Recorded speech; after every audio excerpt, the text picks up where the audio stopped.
আপোনালোকে জানে যে আজিৰ পৰা 3 বছৰ আগতে মই অসমৰ মুখ্যমন্ত্ৰীৰ দায়িত্ব লৈছিলোঁ। অহা 10 মে তাৰিখে আমাৰ চৰকাৰৰ 3 বছৰ সম্পূৰ্ণ হ'ব।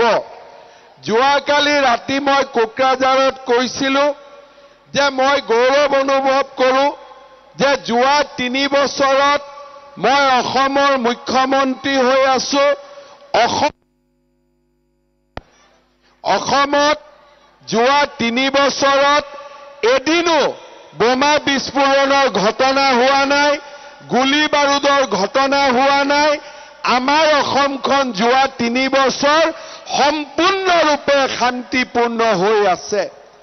আজি আপোনালোকে চাব, ইয়াৰ আগতে আমাৰ ৰাজ্যখন কি পৰিৱেশ আছিল। হয় কোনোবা কৰবাত বোমা বাৰুদ, কৰবাত গুলিকাণ্ড, কৰবাত হত্যা, কৰবাত অপহৰণ। কিন্তু যোৱা 3টা বছৰ আমি ৰাইজৰ আশীৰ্বাদত সকলো জাতি জনগোষ্ঠীক লৈ আমি সুন্দৰ কৰি চৰকাৰ পৰিচালনা কৰাৰ কাৰণে আজি আমাৰ ৰাজ্যখন এটা শান্তিৰ নতুন অঞ্চললৈ ৰূপান্তৰ হৈছে। লাহে লাহে আন্দোলন নোহোৱা হৈছে, বন্ধ নোহোৱা হৈছে, পিকেটিং নোহোৱা হৈছে। আমাৰ অসমখনত এতিয়া হুলস্থুলীয়া পৰিৱেশবোৰ নোহোৱা হৈছে।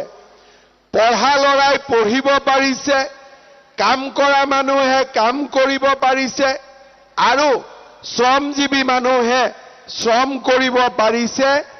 এতিয়া আমাৰ ৰাজ্যখনত কোনো ধৰণৰ অশান্তি নাই।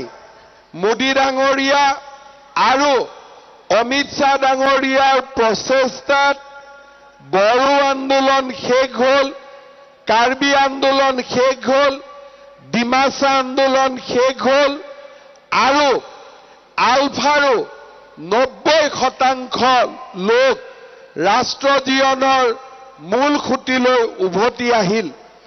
আজি আমাৰ ৰাজ্যখনত কোনেও এবাৰ ভাবিব নোৱাৰে যে এইখন ৰাজ্য এদিন অগ্নিগৰ্ভা আছিল। এই ৰাজ্যখনত এদিন অসম বন্ধ, বঙাইগাঁও বন্ধ, নামনি অসম বন্ধ, উজনি অসম বন্ধৰে এই ৰাজ্যখনৰ পৰিৱেশ এটা অশান্তি আৰু অগ্নিগৰ্ভা হৈ আছিলে। আজি যেতিয়াই অসমৰ পৰিৱেশ শান্তিপূৰ্ণ হ'ল, অসমলৈ আজি উদ্যোগ আহিছে, অসমলৈ বিনিয়োগ আহিছে আৰু আমাৰ ৰাজ্যখন লাহে লাহে এখন বিকশিত ৰাজ্যৰ ফালে আজি গতি কৰিছে। অসমে এখন ৰাজ্য, যিখন ৰাজ্যত আমি প্ৰতিখন জিলাতে একোখনকৈ বিশ্ববিদ্যালয়, প্ৰতিখন জিলাতে একোখনকৈ মেডিকেল কলেজ, এই ধৰণৰ উচ্চ শিক্ষাৰ অনুষ্ঠান আজি আমি প্ৰতিষ্ঠা কৰিব পাৰিছো। আমাৰ ৰাজ্যখনলৈ সেমি কণ্ডাক্টৰৰ দৰে অত্যাধুনিক উদ্যোগ আহিছে। আজি আমাৰ ৰাজ্যৰ নিবনুৱা যুৱক যুৱতীৰ মাজত আশাৰ সঞ্চাৰ হৈছে। আপোনালোকে জানে যোৱা 3টা বছৰত আমাৰ বঙাইগাঁৱতো আমি বহুতবিলাক কাম আজি হাতত লৈছো আৰু এটা এটাকৈ এই আঁচনিবিলাক আমি আগুৱাই লৈ গৈছো। আমি বঙাইগাঁৱত মেডিকেল কলেজৰ কাম আৰম্ভ কৰিছিলো আৰু 2025 চনত আমি বঙাইগাঁও মেডিকেল কলেজ আপোনালোকৰ কাৰণে মুকলি কৰি দিম।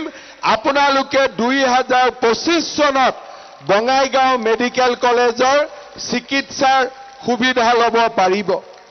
এই বছৰতে বঙাইগাঁও কলেজত এই বছৰৰ ভিতৰতে আমি বিশ্ববিদ্যালয়ৰ শ্ৰেণী মুকলি কৰিম এতিয়া আপোনালোকৰ কলেজে গুৱাহাটী ইউনিভাৰ্চিটিৰ অধীনত থাকিব নালাগে, বঙাইগাঁও বিশ্ববিদ্যালয়ৰ অধীনতে থাকি আমি বঙাইগাঁৱৰ উচ্চ শিক্ষাক আমি আগুৱাই লৈ যাব পাৰিম। আজি আপোনালোকে চিন্তা কৰক, অসমত কংগ্ৰেছৰ চৰকাৰ আছিলে, বঙাইগাঁৱক কেতিয়াও ইমানখিনি গুৰুত্ব দিয়া হোৱা নাছিলে। মাত্ৰ 3 বছৰৰ ভিতৰতে বঙাইগাঁৱত মেডিকেল কলেজ, 3 বছৰৰ ভিতৰতে বঙাইগাঁৱত বিশ্ববিদ্যালয় আৰু বঙাইগাঁৱৰ ৰাস্তা ঘাট সকলো ফালৰ পৰা আজি আমি বঙাইগাঁৱক এটা নতুন পৰ্যায়লৈ লৈ যাব পাৰিছো আৰু সেই কামত আজি আমি অগ্ৰসৰ হৈছো। শ্ৰদ্ধাৰ ৰাইজ, আমাৰ অসমত 60 বছৰ কংগ্ৰেছৰ চৰকাৰ আছিলে। যোৱা 15 বছৰ কংগ্ৰেছে আমাৰ দেশখন, ৰাজ্যখন একেলগে শাসন কৰিছিলে। কংগ্ৰেছে আমাক কি দিছিলে? কোনো মেডিকেল কলেজ নাই, কোনো ইউনিভাৰ্চিটি নাই, কোনো চৰকাৰী চাকৰি নাই। কংগ্ৰেছে আমাক কি দিছিলে? ধুতি, লুঙি, সূতা, আঁঠুৱা আৰু কম্বল, হয়নে নহয়? কংগ্ৰেছৰ মিটিং মানে ধুতি আৰু লুঙি বিলোৱা মিটিং। কংগ্ৰেছৰ মিটিং মানে সূতা আৰু কম্বল বিলোৱা মিটিং, আঁঠুৱা বিলোৱাৰ মিটিং। আমাৰ পূজাত, দুৰ্গা পূজাত পূজাৰীয়ে পঞ্চমৃত খুৱাই মাক। তেনেকে কংগ্ৰেছৰ পঞ্চমৃত কি আছিলে? লুঙি, ধুতি, সূতা, আঁঠুৱা আৰু কম্বল। মনত থাকিল নে 5টা? এটা হ'ল ধুতি, এটা হ'ল লুঙি, এটা হ'ল কম্বল, এটা হ'ল আঁঠুৱা আৰু এটা কি? সূতা। বাস, এইখিনি আছিল কংগ্ৰেছৰ আঁচনি। কিন্তু আজি আমি কি কৰিছো?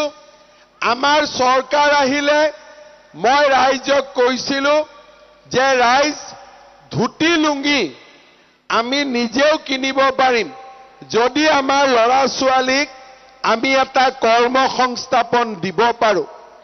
মই ৰাইজক কৈছিলো যে ৰাইজ, যদি বিজেপিৰ চৰকাৰ হয় আমি 1 লাখ ল'ৰা ছোৱালীক চৰকাৰী চাকৰি দিম।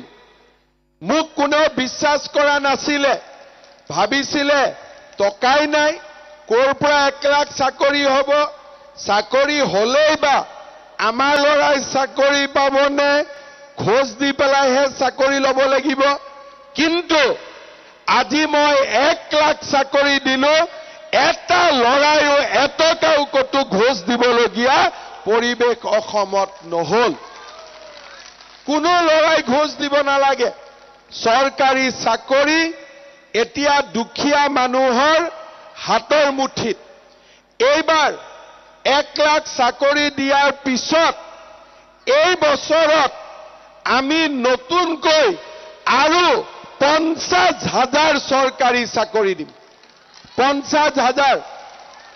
মই যেতিয়া কলেজত যাওঁ, ইউনিভাৰ্চিটিত যাওঁ, আমাৰ ল'ৰা ছোৱালীবিলাকৰ মনবিলাক যাতে ভাঙি নাযায়, তাৰ কাৰণে মোৰ লক্ষ্য থাকে যাতে আমি কৰ্ম সংস্থাপনৰ ব্যৱস্থা কৰিব পাৰো।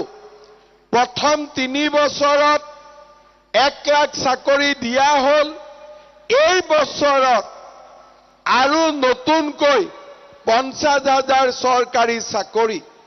জুলাইত পুলিচৰ ইণ্টাৰভিউ হ'ব। ছেপ্টেম্বৰ অক্টোবৰত গ্ৰেড 3, গ্ৰেড 4 শিক্ষকৰ নিযুক্তি, মেজিষ্ট্ৰেট, ডিএছপিৰ নিযুক্তি। কোনেও টকা দিব নালাগে, কোনেও পইচা দিব নালাগে। দুখীয়া মানুহে আজি অসমত চৰকাৰী চাকৰি পাব পাৰে। খেতিয়কৰ ল'ৰাই চাকৰি পাব পাৰে, কৃষকৰ ল'ৰাই চাকৰি পাব পাৰে, আজি ফল বেপাৰী ল'ৰাই চাকৰি পাব পাৰে। দুখীয়া আৰু মধ্যবিত্ত পৰিয়ালৰ ল'ৰা ছোৱালীয়ে চৰকাৰী চাকৰি পাব পাৰে।